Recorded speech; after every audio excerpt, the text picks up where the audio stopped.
بسم اللہ الرحمن الرحیم۔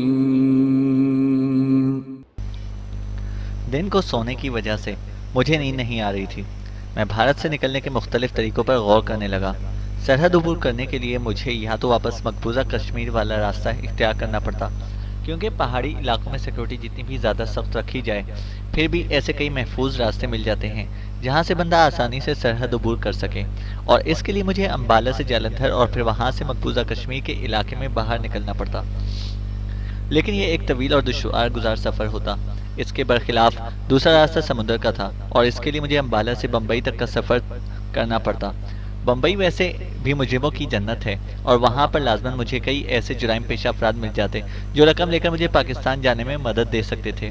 اس راستے کو اختیار کرنے کے لیے مجھے بھاری رقم کی ضرورت پڑ سکتی تھی، اور رقم کا یہ مسئلہ بمبئی کے جوا خانے آسانی سے حل کر سکتے تھے۔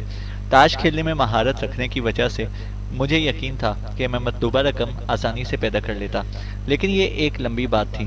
مجھ سے بڑا کوئی بھی پتہ باز میرے اس منصوبے کو خاک میں ملا سکتا تھا۔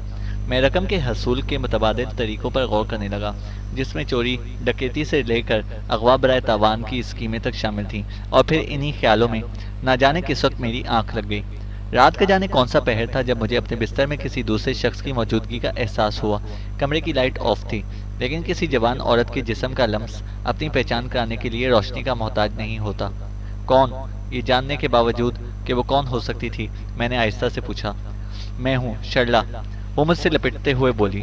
میں نے سوچا شاید اب آپ میری ضرورت محسوس کر رہے ہوں گے۔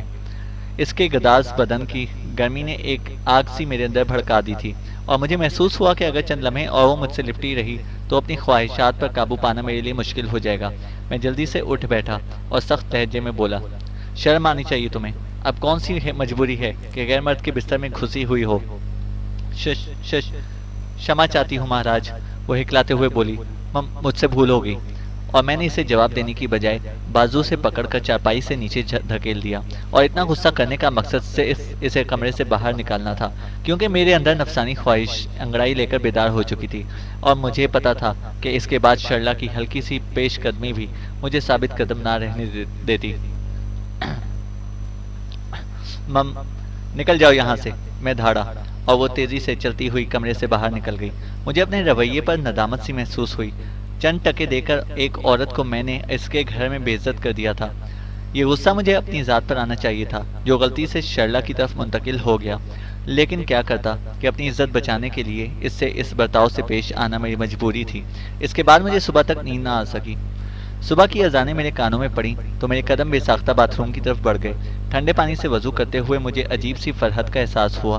کمرے میں آ کر میں نے بستر کی چادر سے فرش کو جھاڑا، اور پھر ننگے فرش پر ہی نماز کی نیت باندھ کر کھڑا ہو گیا۔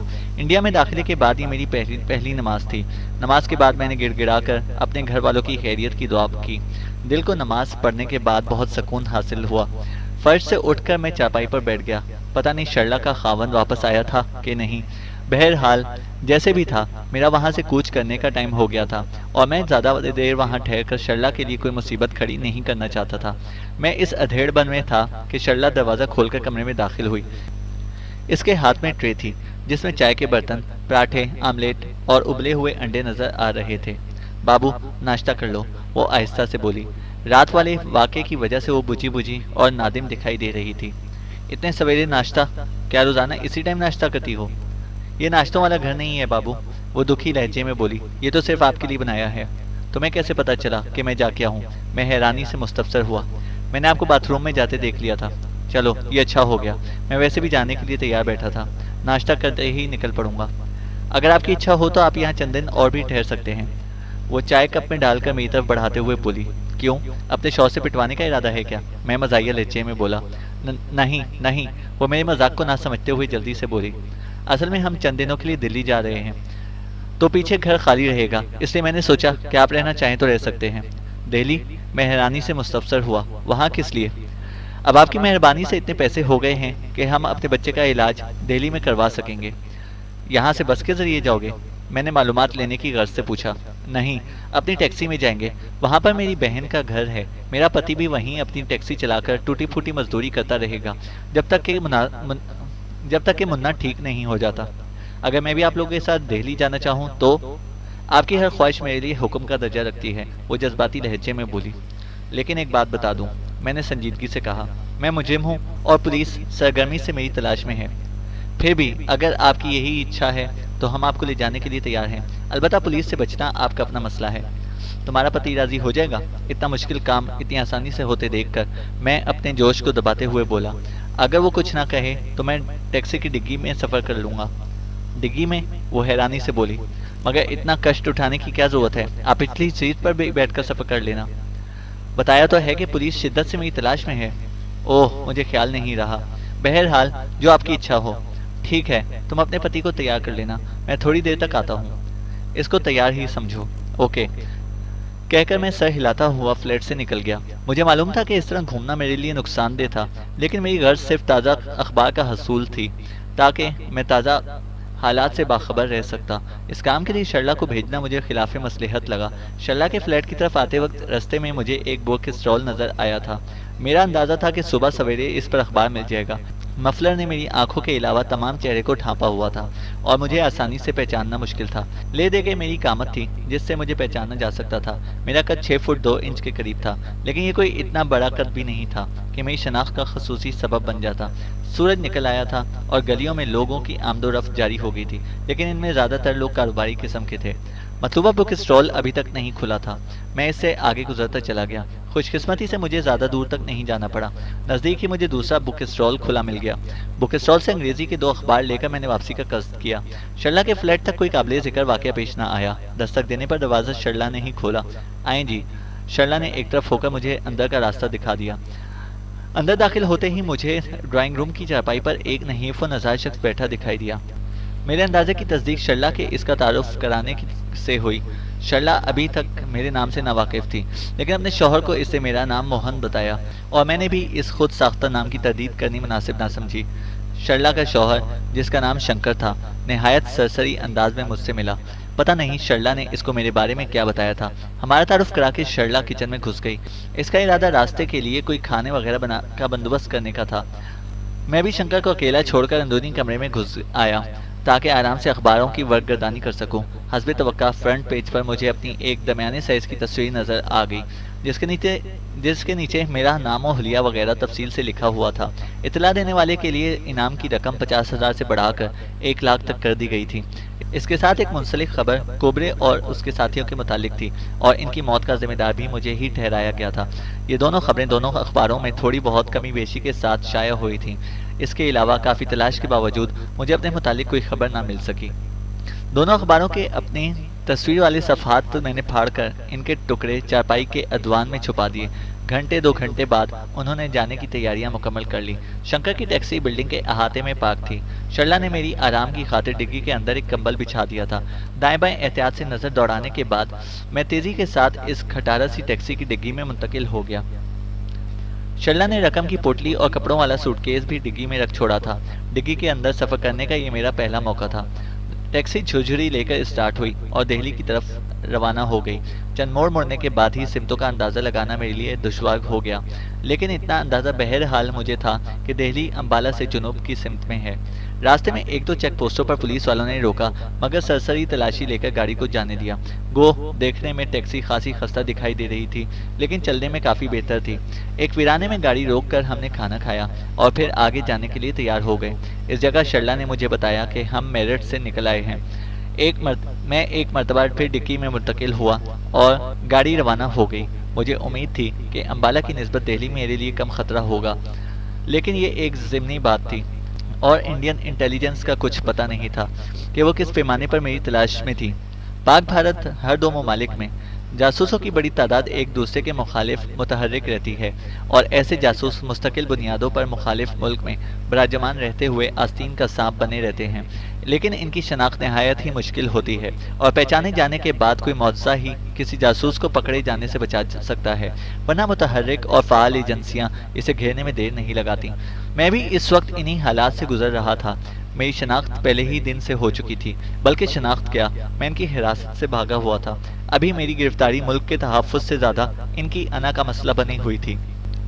میں موت سے نہیں ڈرتا، لیکن گاؤں کے حالات جانے بغیر مرنے کے لیے بھی تیار نہیں تھا۔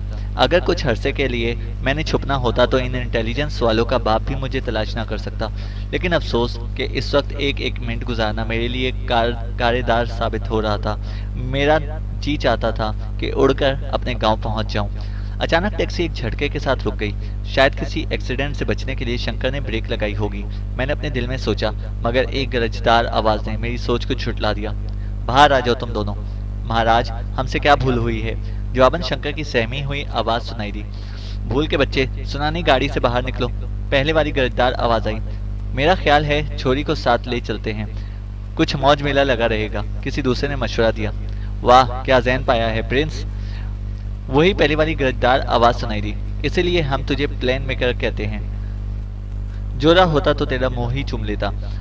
دادا، بس تمہاری کرپا ہے۔ پرنس نامی شخص کی خوشامدانہ آواز آئی۔ اسی اثنا میں مجھے شرلا کی منت بھری آواز سنائی دی۔ بھائی، بھگوان کے لیے ہمیں جانے دو، ہم نے بچے کو ہسپتال لے کر جانا ہے۔ بھگوان کے لیے؟ ہا ہا ہا! وہ دونوں کہکا لگا کر ہنسے۔ کون سا بھگوان اور کون سا واحے گرو؟ ان سے ہم بہت عرصے سے پیچھا چھڑا چکے ہیں۔ اب شیطان ہی ہمارا بھگوان ہے اور وہی ہمارا واحے گرو۔ یہ غلیظ الفاظ دادا کے منہ سے نکلے تھے، لیکن ہنسنے والے وہ دونوں تھے۔ اس کا مطلب ہے ان کی تعداد 2 ہے، میں نے اپنے دل میں سوچا۔ اچانک ٹیکسی کا دروازہ کھلنے کی آواز سنائی دی۔ اس کے ساتھ ہی شنکر کی منمناتی آواز آئی۔ مہاراج، بنتی کرتا ہوں، شمع دے دو۔ جبکہ شرلا زور زور سے رونے لگ گئی تھی۔ انہوں نے غالباً شنکر کو گھسیٹ کر باہر پھینکا اور ان کا ارادہ لازماً شرلا اور ٹیکسی دونوں پر قبضے کا تھا۔ پہلے تو میں نے سوچا کہ جس جگہ وہ ٹیکسی روک کر کسی قسم کی غلط حرکت شرلا کے ساتھ کریں گے تو بے خبری میں ان پر جا پڑوں گا، لیکن پھر میں نے سوچا کہ اس طرح ٹائم کے ضیاع کا خطرہ تھا اور شنکر کی غیر موجودگی میں ہمارا دہلی پہنچنا مشکل ہو جاتا۔ اس کے علاوہ شنکر شرلا کا شوہر بھی تھا، اس کو بچانا بھی میرا فرض تھا۔ میں نے خطرہ موڑ لیتے ہوئے اسی جگہ حرکت میں آنے کا فیصلہ کیا۔ یوں بھی احتیاطاً میں نے ڈگی کے لاک کے نیچے رسی کا ٹکڑا رکھا ہوا تھا تاکہ کسی بھی سچویشن میں چوہے دان کی طرح ڈگی میں نہ پھنس جاؤں، اور وہ احتیاط میرے کام آ گئی۔ ایک جھٹکے کے ساتھ ڈگی کا ڈھکن اٹھا کر میں نے باہر چھلانگ لگا دی۔ اس وقت تک ان میں سے ایک شرلا سے بچہ چھیننے کی کوشش کر رہا تھا جو ایک چادر میں لپیٹ کر شرلا نے سینے سے لگایا ہوا تھا، جبکہ دوسرا نیچے گرے شنکر کی سمت بڑھ رہا تھا، اور اس کا ارادہ لازمی طور پر شنکر کو عارضی یا مستقل خاموش کرنے کا تھا۔ ڈگی کے کھلنے کی آواز سن کر وہ دونوں چونک کر میری جانب متوجہ ہو گئے۔ شرلا کے ساتھ زور آزمائی کرنے والا ہلکی پھلکی جسامت کا ٹیڈی نما شخص تھا۔ اس کے برعکس شنکر کی سمت بڑھنے والا پہلوان نما آدمی قد میں بمشکل مجھ سے 1-2 انچ کم ہوگا، لیکن جسامت میں دوگنا تھا، اور میرے خیال میں اسی کو دادا ہونا چاہیے تھا۔ وہ دونوں مجھے خالی ہاتھ نظر آ رہے تھے، شاید ہتھیار وغیرہ ان کی جیب میں پڑے تھے۔ اوئے پرنس، یہ بالک کہاں سے نکلا ہے؟ دادا اپنی منحوس آواز میں گرجا۔ پرنس مزاحیہ لہجے میں بولا، دادا، میرا خیال ہے یہ اس چھوری کا کوئی پریمی ہے، اس کی حفاظت کے خیال سے ڈگی میں چھپ کر سفر کر رہا تھا۔ ہم ایک روڈ پر کھڑے تھے اور میں زیادہ دیر ان سے ڈائلاگ بازی میں وقت نہیں گزار سکتا تھا، اور یہ تو مجھے خوب پتا تھا کہ وہ لاتوں کے بھوت تھے۔ ان باتوں سے سمجھانا اپنا وقت ضائع کرنے کے مترادف تھا، جبکہ میرے نزدیک سب سے زیادہ اہمیت وقت کی تھی۔ میں نے اپنے دونوں اہداف پر نگاہ دوڑائی۔ پرنس نامی شخص میرے لیے آسان ہدف تھا، اور اس کو چھوڑ دینے کے صورت میں دادا سے لڑائی کے دوران وہ کوئی ہتھیار نکال کر سچویشن کو پیچیدہ کر سکتا تھا، اس لیے میں نے پہلے اسی کو نشانہ بنانے کا فیصلہ کیا۔ یوں بھی میرے استاد صوبیدار مراد صاحب کی نصیحت تھی کہ سب سے پہلے اپنے مخالفین کی تعداد گھٹاؤ، کیونکہ ایک سے زیادہ مخالف تمہیں بے خبری میں آسانی سے نشانہ بنا سکتے ہیں۔ اس موقع پر وہ ایک اکیلا 2-11 والی کہاوت ضرور سنایا کرتے تھے۔ میں اپنی جگہ پر اچھلا، اور پرنس جو دادا سے اپنے جوک کی داد حاصل کرنے کے لیے انتظار میں تھا، کنپٹی پر لگنے والی بورڈ کی ضرب نے اسے دنیا و مافیہا سے بے خبر کر دیا، اور مجھے یقین تھا کہ گھنٹے ڈیڑھ میں اس کا ہوش میں آنا ناممکن تھا۔ اس سے فارغ ہوتے ہی میں دادا کی طرف متوجہ ہوا۔ وہ پرنس کی حالت دیکھ کر شوق کی سی کیفیت میں کھڑا تھا، پھر مجھے اپنی طرف بڑھتا دیکھ کر ناقابل بیان گالیاں بکتا ہوا میرے جانب بڑھا۔ اس سے پہلوانوں کے سے انداز میں اپنے دونوں بازو دائیں بائیں پھیلا لیے تھے۔ میں سمجھ گیا کہ اس کے پاس صرف طاقت تھی، یا اگر ٹیکنیک تھی تو وہ پہلوانوں والی ہو سکتی تھی، جس کی ضرورت فری اسٹائل لڑائی میں نہ ہونے کے برابر پڑتی ہے۔ اس کے قریب جاتے ہی میں اچھلا اور اپنے دونوں پاؤں اس کی چھاتی پر مارنے کی کوشش کی، مگر اس کو سمجھنے میں نے غلطی کی تھی۔ وہ بجلی کی سی سرحد سے اپنی جگہ سے ہٹ گیا۔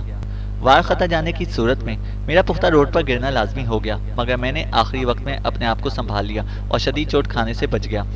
جیسے ہی میں گر کر کھڑا ہوا، مجھ پر قیامت ٹوٹ پڑی۔ دادا نے مجھے پوری قوت سے پیچھے سے جھپا ڈال لیا۔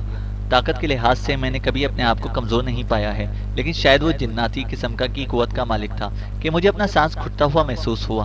اس نے مجھے بازوؤں کے اوپر سے اس طرح جکڑا ہوا تھا کہ میں کوہنی وغیرہ کا وار بھی اس پر نہیں کر سکتا تھا۔ میں نے اپنے سر کو زور سے پیچھے کی طرف جھٹکا دیا کہ سر کی عقبی چوٹ اس کے ناک پر لگاؤں، لیکن اس نے اپنا چہرہ بائیں سمت میں جھکایا ہوا تھا اور مجھے اپنے مقصد میں ناکامی ہوئی۔ میں تیزی سے اس کے شکنجے سے نکلنے کے متعلق سوچنے لگا۔ اگر کچھ دیر اور وہ مجھے اسی حالت میں رکھنے میں کامیاب ہو جاتا تو میری مدافعاتی قوت بالکل ختم ہو جاتی اور میں حقیر سے کینچوے کی طرح مارا جاتا۔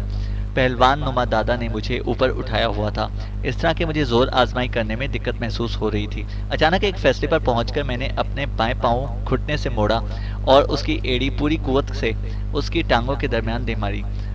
میں نے اپنی طرف سے پوری قوت استعمال کی تھی مگر خاطر خواہ چوٹ اس کو نہ لگ سکی۔ البتہ اس کی گرفت میرے جسم پر تھوڑی سی کمزور ہوئی اور میرے لیے اتنا ہی غنیمت تھا۔ میں نے اپنے دونوں ہاتھوں کی انگلیاں ایک دوسرے میں پھنسائیں اور پوری قوت لگا کر اپنی کوہنیوں کو دائیں بائیں پھیلایا۔ اس کے ہاتھ آہستہ آہستہ پھسلتے ہوئے اوپر کی جانب کھسکتے۔ جیسے ہی اس کی گرفت میری کوہنیوں پر ڈھیلی ہوئی، میں نے اپنی باہنی کوہنی پوری قوت سے اس کی پسلیوں میں دے ماری۔ اس کے منہ سے بے ساختہ اوہ کی آواز نکلی اور میں اس کی گرفت سے آزاد ہو گیا۔ میں 2-3 قدم آگے دوڑ کر پھر مڑا تاکہ اس کے اچانک داؤ سے بچ سکوں، اور میری یہ احتیاط کام آ گئی۔ میں جیسے ہی مڑا، میں نے دیکھا کہ وہ سانڈ کی طرح سر جھکا کر میری طرف دوڑ پڑا تھا۔ اگر وہ ٹکر مجھے لگ جاتی تو میرا بچنا محال تھا۔ میں اس کی سخت جانی پر حیران رہ گیا۔ کوہنی کی اتنی شدید ضرب کھانے کے باوجود اس کو کچھ نہیں ہوا تھا۔ جیسے ہی وہ میرے قریب پہنچا، میں تیزی سے اپنے دائیں سمت میں ہٹا اور اگلے لمحے ہی اس کی موٹی گردن میرے بازو کے شکنجے میں آ گئی۔ وہ اتنا تیزی میں تھا کہ میں بے ساختہ چند قدم اس کے ساتھ گھسٹتا چلا گیا، لیکن یہ اس کی زندگی کے آخری قدم تھے، اور جیسے ہی میرے پاؤں کی موومنٹ رکی، میں نے اپنے بائیں بازو کو مخصوص انداز میں جھٹکا دیا اور کٹاک کی آواز کے ساتھ ہی دادا کا رابطہ زندگی سے منقطع ہو گیا۔ آخری لمحے میں اس نے اپنی گردن میری گرفت سے آزاد کرانے کی کوشش کی تھی، مگر اس کی جگہ اگر کوئی سانڈ بھی ہوتا تو وہ اپنی گردن نہ چھڑوا سکتا۔ وہ تو پھر انسان تھا۔ اسے نفرت کے ساتھ زمین پر پٹک کر میں جیسے ہی سیدھا ہوا، اچانک کوئی پوری قوت سے میرے ساتھ آن لپٹا۔ وہ شرلا تھی اور ہیجانی لہجے میں پوچھ رہی تھی، بابو تم ٹھیک تو ہو نا؟ بابو تم ٹھیک تو ہو؟ ہاں میں بالکل ٹھیک ہوں، میں آہستہ سے اس کی گرفت سے نکل کر بولا۔ اب جلدی کرو، یہ مین روڈ ہے، کسی بھی وقت کوئی گاڑی آ سکتی ہے۔ ہاں ہاں چلو، وہ ٹیکسی کی جانب بڑھتے ہوئے بولی۔ شنکر سڑک سے اٹھ کر ٹیکسی کی فرنٹ سیٹ پر آڑا ترچھا ہوا بیٹھا تھا۔ پختہ سڑک پر گرنے کی وجہ سے اس کو اچھی خاصی چوٹ آئی تھی۔ ڈرائیونگ کر لو گے؟ میں نے شنکر سے ہمدردانہ لہجے میں پوچھا۔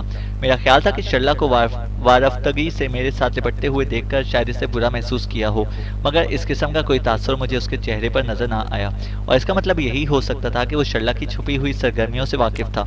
ہاں ہاں کیوں نہیں، وہ سیدھا ہوتا ہوا بولا۔ میں تو آپ کے لیے پریشان بیٹھا تھا کہ آپ نے ہماری خاطر اتنا کشٹ اٹھایا۔ ایسی کوئی بات نہیں شنکر بھائی، یہ میرا فرض تھا، اور آپ گاڑی سٹارٹ کریں، یہ نہ ہو کہ کوئی آ جائے۔ یہ کہہ کر ڈگی کی طرف بڑھ گیا، جبکہ شنکر گاڑی سٹارٹ کرنے لگ گیا۔ اس کے بعد دہلی سے پہلے کوئی خاص واقعہ پیش نہ آیا۔ ہم رات گئے ہی دہلی پہنچ سکے۔ ایک ویران سی سڑک پر گاڑی روک کر شنکر نے مجھے ڈگی سے نکالا اور میں گاڑی کی پچھلی سیٹ پر منتقل ہو گیا۔ کسی غیر معروف ہوٹل کے قریب مجھے اتار دینا۔ ٹیکسی آگے بڑھتے ہی میں شنکر سے مخاطب ہوا۔ ہوٹل میں کیوں؟ شرلا تیزی سے بولی۔ آپ ہمارے ساتھ رات گزاریں، میری دیدی کا گھر بہت بڑا ہے۔ گھر کی بات نہیں ہے شرلا، میں نے کہا، مجھے پتا ہے کہ تیری دیدی کا گھر بہت بڑا ہوگا، لیکن میں نہیں چاہتا کہ میری وجہ سے آپ لوگوں پر کوئی مصیبت آئے۔ ایک ہی رات کی تو بات ہے، وہ مصر ہوئی، وہ بھی آدھی گزر چکی ہے۔ نہیں شرلا، یہ ناممکن ہے، میں حتمی لہجے میں بولا، اور شرلا نے اداسی سے سر جھکا کر چپ سادھ لی۔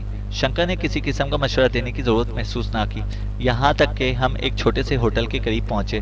شنکر نے گاڑی روک کر پوچھا، مہاراج یہ ہوٹل سستا بھی ہے اور رہائش کا انتظام بھی کافی اچھا ہے، یہیں اترنا چاہیں گے یا پھر کوئی اور ہوٹل دیکھیں گے؟ نہیں یہی ٹھیک ہے، میں گاڑی سے نیچے اترا۔ شرلا نے خفگی سے سر کو نیچے جھکا لیا۔ اس کے شوہر کی موجودگی میں اسے کسی قسم کی تسلی نہیں دے سکتا تھا، لیکن پھر بھی اس کی دلجوئی کی خاطر بولا، شرلا اپنی دیدی کا پتہ مجھے لکھ دو، اگر موقع ملا تو میں تمہیں ملنے ضرور آؤں گا۔ وہ پتہ بہت آسان ہے، شرلا دھیرے سے بولی، آرمی ہسپتال کے پیچھے اسٹریٹ نمبر 2 میں 10 نمبر کوارٹر ان کا ہے۔ ٹھیک ہے، جیسے ہی مجھے موقع ملا میں ضرور آؤں گا۔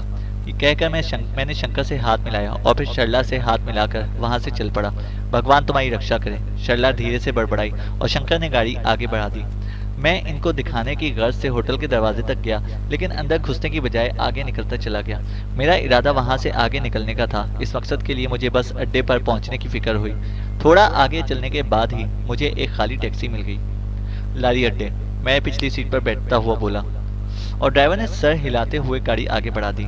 میرا اندازہ تھا کہ میں آج آسانی سے دہلی سے آگے جا سکتا تھا۔ شاید مجھے ڈائریکٹ بمبئی کی گاڑی مل جاتی اور بمبئی پہنچنے کے بعد میرا کام آسان ہو جاتا۔ مجھے امید تھی کہ میں سمندر کے راستے بغیر کسی خطرے سے دوچار ہوئے پاکستان میں داخل ہو سکتا تھا اور اس کے بعد اپنے علاقے میں پہنچنا کوئی مشکل نہ ہوتا۔ میں مستقل منصوبے میں بنانے میں گم تھا کہ ٹیکسی ایک جھٹکے سے رکی۔ میں نے دائیں بائیں دیکھا تو وہ ایک زیر تعمیر عمارت کے اندر آ کر رکی تھی۔ میں نے لاری اڈے کا بتایا تھا۔ میرے لہجے میں حیرانی تھی، مگر ڈرائیور میری بات کا جواب دیے بغیر فرنٹ سیٹ کا دروازہ کھول کر نیچے اتر گیا۔ مجھے گڑبڑ کا احساس ہوا اور میں بھی جلدی سے دروازہ کھول کر ٹیکسی سے باہر آ گیا۔ اس اسنا میں مجھے اندرونی کمرے سے 3 افراد باہر آتے دکھائی دیے۔ تینوں نے ہاتھوں میں ہتھیار تھامے ہوئے تھے، جن کا رخ میری طرف تھا۔ ڈرائیور بھی اپنی جیب سے ریوالور نکال کر مجھ پر تانتے ہوئے تحکمانہ لہجے میں بولا، آپ ہاتھ اٹھانے کا کشٹ کریں گے؟ میں اپنے ہاتھ سر بلند کرتے ہوئے بولا، میرے پاس کیا ہے بردر جو آپ لوٹیں گے؟ کوئی تگڑی اسامی تو دیکھنی تھی۔ یہ تو تمہاری تلاشی لینے کے بعد پتہ چلے گا بالغ، ٹیکسی ڈرائیور مکروہ آواز میں بولا۔ باقی تینوں بھی اس کے ساتھ آ کھڑے ہوئے تھے۔ وہ کوئی چھوٹی موٹی وارداتیں کرنے والا گروہ تھا۔ ایسے گروہوں کا کام اکیلے مسافر کو لوٹ لینا، کسی راہگیر کی جیبوں کا بوجھ ہلکا کر لینا، دکان کا تالا توڑ کر نقدی سامان وغیرہ لے اڑنا وغیرہ ہوتا ہے۔ کسی بڑے کام میں ہاتھ ڈالنے سے یہ لوگ زیادہ تر احتراز برتتے ہیں، البتہ وقت پڑنے پر کسی کو قتل کرنے سے بھی نہیں چوکتے۔ اس قسم کے گروہ بھارت کے مختلف شہروں میں مکڑی کے جالوں کی طرح پھیلے ہوئے ہیں، خصوصاً بمبئی تو ان کا گڑھ ہے۔ آج پاکستان میں بھی ایسے گروہوں کی تعداد بڑھ رہی ہے۔ سندھ والی سائڈ پر تو شام کے بعد اکیلے بندے کا رات کو باہر نکلنا دوپہر ہو گیا ہے۔ بلے اس کی تلاشی لو، ڈرائیور ان میں سے ایک سے مخاطب ہو کر بولا۔ اوکے باس۔ بلا نامی شخص بڑے اسٹائل سے اپنی پستول دائیں سے بائیں ہاتھ میں منتقل کرتا ہوا میری جانب بڑھا۔ میں اسے آڑے ہاتھوں لینے کے لیے مستعد ہو گیا، مگر اس سے پہلے کہ وہ میرے قریب پہنچتا، سڑک سے گزرنے والی کسی گاڑی کی ہیڈ لائٹ کی روشنی ہم پر پڑی، اور ایسا چار دیواری کے مکمل نہ ہونے کی وجہ سے ہوا تھا۔ لیکن ایسی وارداتیں کرنے والے ان باتوں سے نہیں گھبراتے، کیونکہ وہ جانتے ہیں کہ عام لوگ یہ سب کچھ نظر انداز کر کے گزر جانے والے ہوتے ہیں۔ پرائی آگ میں کون کودتا ہے؟ کوئی بہت نیک ہوا تو وہ بھی صرف تھانے اطلاع دے کر اپنے فرض سے سبکدوش ہو جاتا ہے، اور پولیس ایکشن لینے میں جتنی مستعد ہوتی ہے اس سے کون ناواقف ہے۔ مگر اس وقت ان کی بدقسمتی یا میری خوش قسمتی کہ گاڑی کے ڈرائیور نے یہ منظر دیکھنے کے بعد اپنی گاڑی کا رخ اسی طرف کر لیا۔ یہ کون ہے؟ ٹیکسی ڈرائیور جو اس گروہ کا سرگنا تھا نے ناقابل بیان گالی دیتے ہوئے کہا، لیکن جیسے ہی اس نے چندیائی ہوئی آنکھوں سے ادھر دیکھا اور اسے گاڑی کی چھت پر رنگ برنگی روشنی والی لائٹیں نظر آئیں، وہ چیخا، ارے باپ رے، یہ تو پولیس ہے، بھاگو! تمام نے اندرونی عمارت کی طرف دوڑ لگائی۔ پولیس کا نام سنتے ہی میرے دماغ کو جھٹکا سا لگا۔ چھوٹے خطرے سے میں بڑے خطرے میں گھرنے والا تھا۔ میں نے بھی عمارت کے داہنی جانب دوڑ لگا دی۔ مجھے اپنے پیچھے پولیس کا للکارا اور ہوائی فائرنگ سنائی دی، لیکن میں نے رکنے کی ضرورت محسوس نہیں کی۔ رکنے کا مطلب تھا گرفتاری، جس کا میں بالکل متحمل نہیں ہو سکتا تھا۔ زیر تعمیر عمارت کی چار دیواری سے نکل کر میں جو ہی آگے بڑھا، مجھے دوسری زیر تعمیر بلڈنگ نظر آئی اور میرا رخ اسی جانب ہو گیا۔ پولیس والوں کی آوازیں پہلی عمارت کی اندرونی جانب سنائی دے رہی تھیں۔ یہ میری زندگی کا پہلا موقع تھا جب میں نے پولیس کو کسی کے کام آتے دیکھا۔ بے شک ایسا نادانستگی میں ہوا، مگر ہوا ضرور۔ دوسری زیر تعمیر عمارت سے گزرتا ہوا میں اس کے عقبی دروازے کی جانب نکلا اور سامنے موجود پہلی گلی میں گھس کر بجائے دوڑنے کے تیز قدموں سے چلتا ہوا وہاں سے دور جانے لگا۔ اسٹریٹ لائٹ کی روشنی میں گلی دور دور تک خالی دکھائی دے رہی تھی۔ پے در پہ حادثوں نے مجھے کسی منصوبے پر عمل درآمد کرنے کے قابل نہیں چھوڑا تھا۔ میں سوچتا کچھ تھا اور ہوتا کچھ تھا۔ بھارت کی سرزمین میرے لیے دلدل کی حیثیت اختیار کر چکی تھی۔ میں اس دلدل سے نکلنے کے لیے ہاتھ پاؤں مار رہا تھا۔ جتنے ہاتھ پاؤں مارتا اتنا ہی زیادہ دھنستا جا رہا تھا۔ اگر ٹیکسی ڈرائیور نے مجھے سیدھا اڈے پر پہنچا دیا ہوتا تو شاید اب تک میں بمبئی کی زمین کی طرف گامزن ہوتا۔ بہرحال یہ قانون فطرت ہے کہ آدمی جو چاہتا ہے عموماً اس کے برعکس نتیجہ نکلتا ہے، اور جب تک رب کی مرضی تھی میرا بھارت سے نکلنا دشوار تھا۔ لیکن میں رب کی رضا پر راضی ہوتے ہوئے بھی ہاتھ پاؤں مارنے پر مجبور تھا کہ یہی میرے بس میں تھا۔ میں نے اپنی کوشش کرنی تھی۔ ہاتھ پر ہاتھ دھرے بیٹھے رہنے کا مطلب تھا میں نے شکست تسلیم کر لی ہے اور رب کی رحمت سے مایوس ہو گیا ہوں، جبکہ مایوسی کفر تھی اور شکست تسلیم کر لینا میرا شیوا نہیں تھا۔ میری رگوں میں گنڈا پوری خون دوڑ رہا تھا اور میں کسی قیمت پر ہار ماننے کو تیار نہیں تھا۔ میں تیز قدموں سے چلتا ہوا اس جگہ سے دور ہٹتا جا رہا تھا۔ ویسے بھی مشکل تھا کہ پولیس والے ہمارے تعاقب میں آتے۔ یہی بہت تھا کہ انہوں نے واردات ہوتی دیکھ کر اس کے خلاف ایکشن لیا تھا۔ تھوڑی دور جانے کے بعد گلی کے بائیں جانب مڑ گئی۔ میں جیسے ہی مڑا مجھے سامنے سے دو بندے آتے دکھائی دیے۔ ان کو دیکھتے ہی میں نے پہچان لیا۔ ان میں سے ایک ڈرائیور اور دوسرا بلہ نامی آدمی تھا۔ باقی دو شاید کسی اور راستے سے فرار ہوئے تھے۔ ان دونوں نے مجھے بھی دیکھ لیا اور اسٹریٹ لائٹ کی روشنی میں مجھے پہچاننے میں انہیں دیر نہ لگی۔ میرا ارادہ ہوا کہ ان کے سنبھلنے سے پہلے ان پر جا پڑوں، مگر وہ 10-15 گز مجھ سے دور تھے کہ رک گئے اور ایک میکانکی عمل کے تحت ان کے ہاتھ اپنی جیبوں میں غائب ہوئے اور جب باہر آئے تو ہتھیار ان کے ہاتھوں میں تھے۔ میں نے بھی بجلی کی سی سرحد سے کوبرے سے حاصل کیا ہوا پستول نکال کر ان پر تان لیا۔ چینل کو سبسکرائب کریں اور بیل آئیکن کو پریس کریں تاکہ ہماری ہر اپڈیٹ آپ کو بر وقت مل سکے۔